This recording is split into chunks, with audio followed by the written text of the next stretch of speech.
Even these awful images of poverty, seemingly on the news all the time, don't come close to showing the scope of the problem. Be it this place, Haiti, or Brazil, or Venezuela. Pick your slum. Consider that 80% of the world's population lives on less than $10 a day. 80%.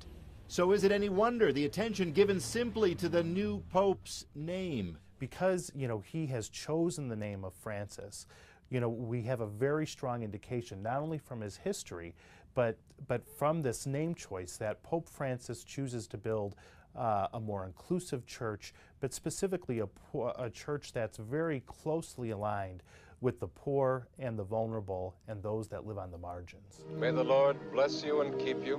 The Hollywood version of Francis of Assisi, after whom the new Pope is named, is by most accounts a terrible film, but it does highlight what made that Francis a Catholic superstar, his constant work helping the poor. Here, Francis, this is all I've got to give you. No, please keep. Thank you, thank you. We were tremendously excited. Eric Lecomte, who runs a faith-based group that combats poverty worldwide, believes Pope Francis will live up to his namesake.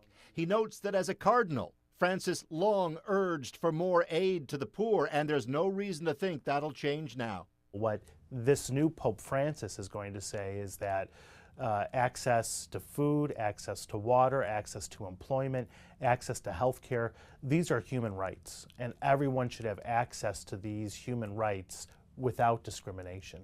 And when you consider the more than 1 billion Catholics around the world listen hard to what the Pope says, that matters. But not all Catholics are so optimistic. Some note the Vatican's opposition to birth control and abortions contributes to poverty. Think of a family of 7 and counting in a 2-room home in a slum, strictly following the Vatican's historic opposition to condoms. And these are issues that have been neglected and dismissed by the Church. And I hope Pope Francis would look at these issues on a broader term, that we as Catholics are here, we are part of the Church, and he needs to listen to us. But will he? Who knows? We as Catholics believe in miracles. Though maybe, say some, the real miracle is simply having a pope who's set on pushing to end poverty wherever it's found.